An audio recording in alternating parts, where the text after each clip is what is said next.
in regard to P0500 on Toyota models.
Okay, there is no road there, so I gotta check another way.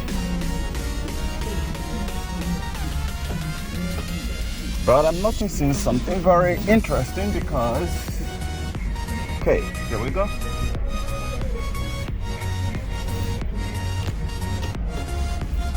Okay, you see that right there? It's not moving an inch. See right there, it's dead, it's flat, guys. It's flat, it's not moving. Can you see it right there? It's not moving. Okay, I need to plug your OBD port here. So I plug mine to diagnose P0500. So the P0500 issue, most oftentimes in some cameras, you might not see this very gauge here rise up, and if it doesn't rise up, a lot of things is gonna start going problem. Okay, so you're probably not gonna get this to work. So if it doesn't get it to work, a lot of things is gonna start going array. This is a 2011 Venza, and having exactly this very problem. So I want to show you guys a quick tip here. Since I've connected it, my dongle down there, I want to go through here and okay, I'm supposed to add it. Let me add Toyota here because Toyota is one of the most common car around here. I want to add it. It's simpler right now. So let's go to Toyota and see where the problem is stemming from. Now before doing that, sorry, I made a mess. I'm gonna put the ignition on, and as you can see here, sometimes you might see what you are seeing here is check engine light, because the check engine light is actually telling you that there is a problem, but here we're not seeing any other light here. The check engine light, most often times for most cars you will see it around here, but for this very one here you can see it somewhere around there. So the check engine light is the way which the ECM or the PCM used to tell the driver there is a problem. So since you find it right there, you can see the check engine light right there. Let's go straight up to find exactly why we have P0500 here. Now, I want to say this to you guys.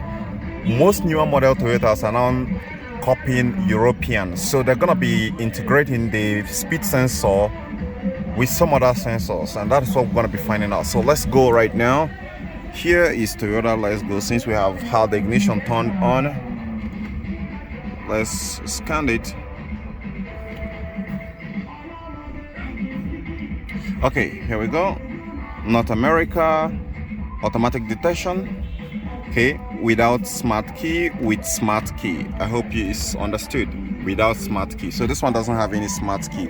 The smart key comes with a fob. And so come over here. It's 2011 Venza. So I want to go ahead and click OK. Automatic selection. No, I'm gonna go. Okay, let's do.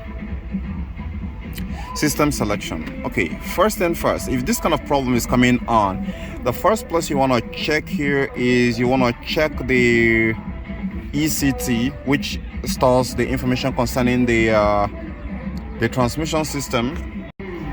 Okay, I'm gonna go through the ECT. Sometimes you might find it on the engine electronics, and sometimes we might not find it there, but there are two places which we can be able to find it whenever there is a problem with the vehicle speed sensor. This guy here, this speedo not reading. So you can find it within the ECT, and you can find it within the ABS VSC for most Toyotas. So want to check, sometimes you might also find information related to that, to the engine. Let's check the engine and see.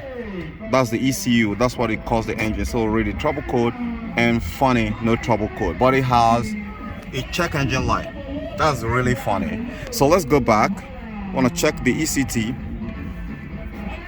see the error code, and boom, that's it, P0500. But here we didn't understand where it's coming from. It's telling us a vehicle speed sensor, pending and current, but it doesn't actually describe exactly what the problem is. So that is why we need to check more modules. So now let's go back here, go back there. I don't want to clear it because that problem has not been solved. It's showing as current, so I don't want to go ahead and clear it.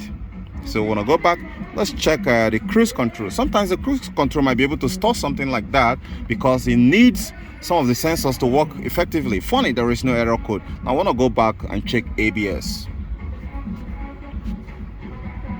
Now voila, you have a lot of problem here, and they're all current. Have the front right speed sensor, circuit left sensor, right, and all that. 40 speed sensor rotor. Wow.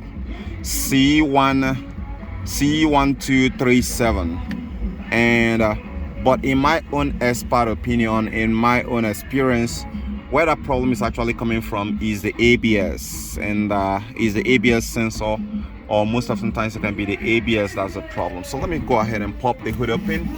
Let me show you guys around. The ABS seems to be intact, but since it's reporting all these tire sensors, there could be problem that someone actually worked on the legs and didn't fix it well. So let me pop the hood open.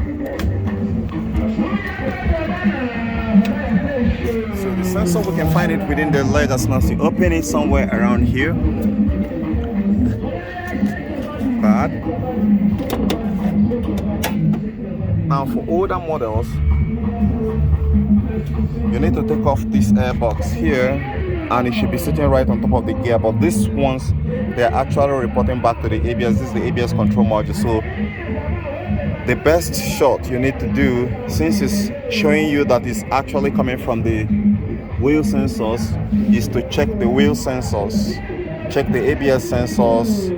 All the four of them are not communicating with the ECM, and the ECM need to know exactly how the wheels are spinning in order to be able to make the right decision about how fast the car is driving or how slow the car is driving. Now that you guys know how to fix a P0500, I'll see you on the next episode. Do share this video with others. Give this video a thumbs up to help it rank with some others who are trying to solve the same problem that you have in their car.